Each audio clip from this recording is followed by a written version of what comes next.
ਓਏ ਆ ਵੀ ਭੈਣੇ, ਕੀ ਹਾਲ ਆ ਤੇਰਾ? ਮੈਂ ਤਾਂ ਕਿੰਨੇ ਦਿਨਾਂ ਤੋਂ ਤੇਰਾ ਇੰਤਜ਼ਾਰ ਕਰ ਰਿਹਾ ਸੀ, ਤੂੰ ਇੰਨੀ ਦੇਰ ਲਾਤੀ ਆਉਣ 'ਚ। ਲੈ ਵੀਰੇ ਅੰਦਰ ਵੀ ਆਣ ਦੇ ਕਿ ਸਾਰੀਆਂ ਗੱਲਾਂ ਇੱਥੇ ਹੀ ਖੜ ਕੇ ਕਰਨੀਆਂ। ਓਏ ਹਾਂ ਹਾਂ ਭੈਣੇ ਆ ਜਾ।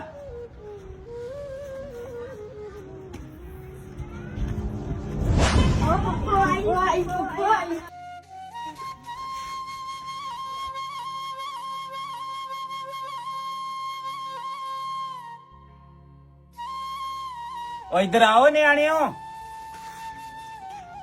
ਹਾਲਾ ਫੜੋ ਪੈਸੇ ਤੇ ਉੱਥੇ ਦੁਕਾਨ ਤੇ ਜਾ ਕੇ ਚੀਜ਼ੀ ਖਾ ਲਓ।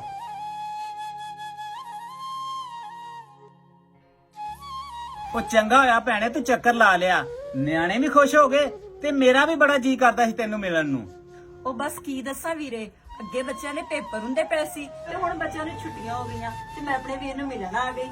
ਓਏ ਉਹ ਤਾਂ ਠੀਕ ਆ ਭੈਣੇ, ਪਰ ਹੁਣ ਮੇਰੀ ਗੱਲ ਸੁਣ ਲਾ, ਮੈਂ ਤੈਨੂੰ ਪੂਰੇ 2 ਮਹੀਨੇ ਹੁਣ ਜਾਣ ਨਹੀਂ ਦੇਣਾ।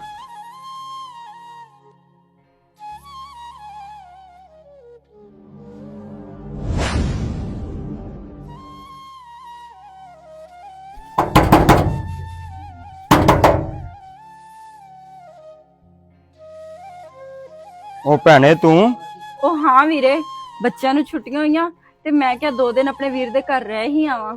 ਉਹ ਤੇ ਠੀਕ ਆ ਭੈਣੇ, ਪਰ ਕਮ ਸੋ ਕਮ ਆਣ ਲੱਗੀ ਦੱਸ ਤਾਂ ਦੇਣੀ, ਅਸੀਂ ਵੀ ਕਿਤੇ ਚੱਲੇ ਸੀ ਕੰਮ। ਚੱਲ ਠੀਕ ਆ, ਆਇਆ ਅੰਦਰ।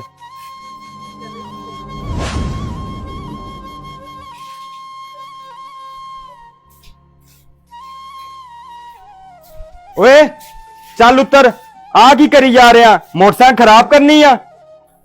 ਭਾਈ ਬੱਚੇ ਨਾਲ ਇਸ ਤਰ੍ਹਾਂ ਕਾਹਤੋਂ ਬੋਲਣ ਡਏ ਹੋ? ਸਭ ਖੈਰੀਅਤ ਤੇ ਹੈ ਨਾ? ਉਹ ਜਦੋਂ ਇੱਥੇ ਆਣਾ ਹੁੰਦਾ ਨਾ, ਇਹਨਾਂ ਨੂੰ ਤਮੀਜ਼ ਸਿਖਾ ਕੇ ਲਿਆਇਆ ਕਰ।